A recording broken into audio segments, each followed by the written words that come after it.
کیا آبنائے ہرمز کھلنے جا رہی ہے؟ اہم ترین سوال کا جواب سب سے پہلے تلاش کرنے کی کوشش کریں گے۔ امریکی ویب سائٹ کا کہنا ہے کہ امریکہ، ایران اور عمان آبنائے ہرمز کو دوبارہ کھولنے کے لیے ایک عارضی معاہدے کے بہت قریب پہنچ چکے ہیں۔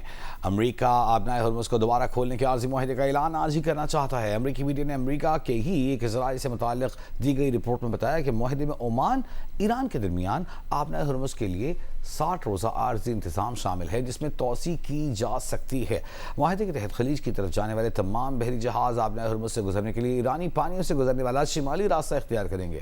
آبنائے ہرمز سے نکل کر بحیرہ عرب کی طرف جانے والے جہاز ایران کے ساتھ رابطہ کاری کے تحت عمانی پانیوں سے جنوبی راستہ اختیار کریں گے۔ معاہدے میں 60 دن کے دوران آبنائے ہرمز سے گزرنے پر کسی قسم کی فیس عائد نہ کرنے کی شرط شامل ہے، جبکہ معاہدے میں فریقین 30 دن کے اندر آبنائے ہرمز کے مرکزی راستے سے بارودی سرنگیں ہٹانے کا کام کریں گے۔ مستقل معاہدے پر بات چیت کے دوران آبنائے ہرمز کے مرکزی راستے کو آنے اور جانے والے بحری جہازوں کے لیے استعمال کیا جائے گا۔ رپورٹ میں دعویٰ کیا گیا ہے کہ گزشتہ چند دنوں کے دوران اسٹیو وٹکوف اور ایران و عمان کے وزرائے خارجہ کے درمیان فون پر رابطے ہوئے۔ ایرانی وزیر خارجہ عباس ارغچی اصولی طور پر اس معاہدے پر رضامند ہو گئے ہیں، جس کے بعد سپریم لیڈر اور قومی سلامتی کونسل کی منظوری درکار ہے۔ رپورٹ کے مطابق عمان اور ایران کے درمیان مذاکرات میں قطر، پاکستان اور سعودی حکام بھی ثالثی کی کوششوں میں شامل رہے۔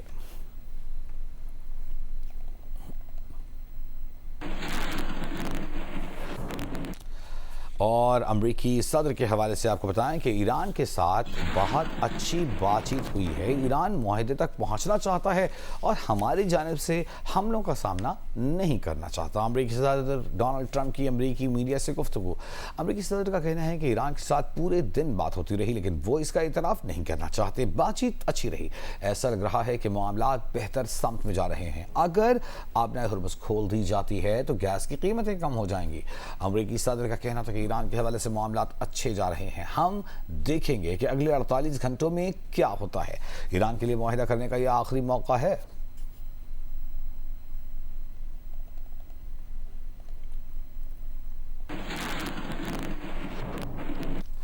مگر ایران شاید کچھ اور کہہ رہا ہے۔ ایرانی سرکاری میڈیا کا کہنا ہے کہ عمان کے ساتھ کسی بھی معاہدے سے آبنائے ہرمز فوری طور پر دوبارہ نہیں کھلے گی۔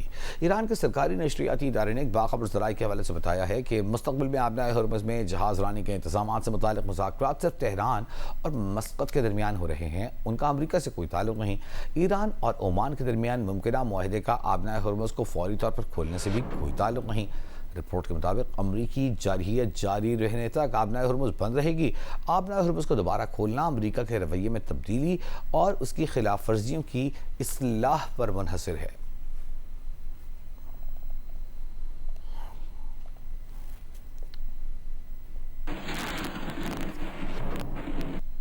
کیا امریکہ کی دفاعی صلاحیت کم سے کم تر ہوتی چلی جا رہی ہے؟ ایران سے جنگ میں امریکہ کے اہم فضائی دفاعی نظاموں کے 80% میزائل ختم ہو چکے ہیں۔ امریکی میڈیا ذرائع کے حوالے سے رپورٹ دے رہا ہے۔ معاملے سے باخبر ذرائع کا کہنا ہے کہ جنگ کے آغاز سے اب تک امریکی فوج اپنے تھاڈ دفاعی میزائل نظام کے 80% اور پیٹریوٹ نظام کے تقریباً نصف انٹرسیپٹرز استعمال کر چکے۔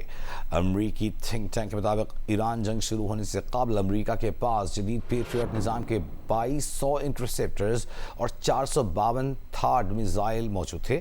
امریکی فوج کے اعلیٰ کمانڈرز خبردار کر چکے ہیں کہ پینٹاگن کے اسلحے اور گولہ بارود کے ذخائر انتہائی خطرناک حد تک کم ہو گئے ہیں۔ خلیجی اتحادی ممالک نے بھی فضائی دفاعی نظاموں کی کمی پر تشویش کا اظہار کیا ہے۔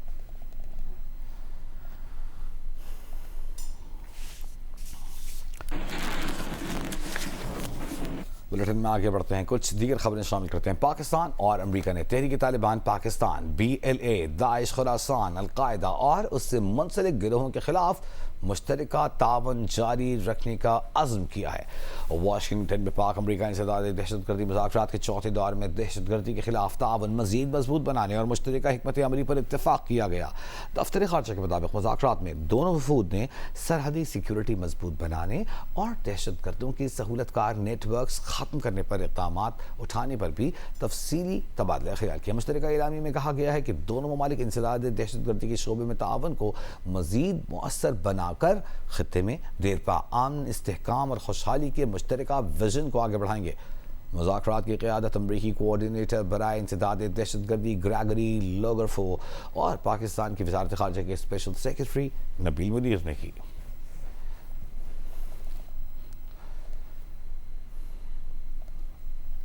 اقوام متحدہ نسلی امتیاز کے خاتمے سے متعلق کمیٹی بھارت میں نسلی امتیاز کی صورتحال کا جائزہ لے گی۔ کمیٹی میں خاص طور پر مقبوضہ جموں و کشمیر میں روزگار اور زمین کی ملکیتی حقوق کے حوالے سے مبینہ امتیازی سلوک اور قانون نافذ کرنے والے اداروں کی کارروائیوں سے متعلق صورتحال زیر غور آئے گی۔ اقوام متحدہ کمیٹی کا اجلاس 10 اگست کو شروع ہوگا۔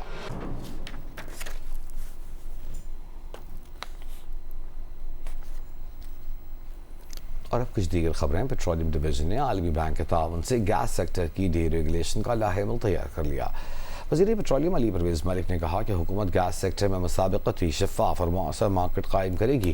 انہوں نے کہا کہ گیس سیکٹر میں ڈی ریگولیشن کے ساتھ مضبوط ریگولیٹری نظام قائم کیا جائے گا۔ اسلام آباد میں وزیر پیٹرولیم علی پرویز ملک کی زیر صدارت گیس سیکٹر اصلاحات پر اہم اجلاس ہوا، جس میں عالمی بینک کے کنٹری ڈائریکٹر بھی شریک ہوئیں۔ سوئی گیس کمپنیوں کی تنظیمی نو اور ان بنڈلنگ اصلاحات منصوبے کا اہم حصہ ہے۔ اعلامیہ کے مطابق اصلاحات کے تحت سوئی کمپنیوں کی ٹرانسمیشن، ڈسٹریبیوشن اور انرجی کاروبار الگ کیے جائیں گے۔ سبسڈی کے نظام کو سر نو ترتیب دیا جائے گا تاکہ مستحق صارفین کو ٹارگیٹ ریلیف دے سکیں۔ اعلامیہ کے مطابق حکومت گیس مارکیٹ میں مارکیٹ کلیئرنگ پرائز کی جانب مرحلہ وار پیش رفت کرے گی۔ ورلڈ بینک نے گیس سیکٹر اصلاحات کے لیے تکنیکی معاونت اور بین الاقوامی تجربات فراہم کیے۔ اعلامیہ میں مزید کہا گیا کہ گیس سیکٹر اصلاحات کا روڈ میپ رواں مہینے منظوری کے لیے وزیر اعظم کو پیش کیا جائے گا۔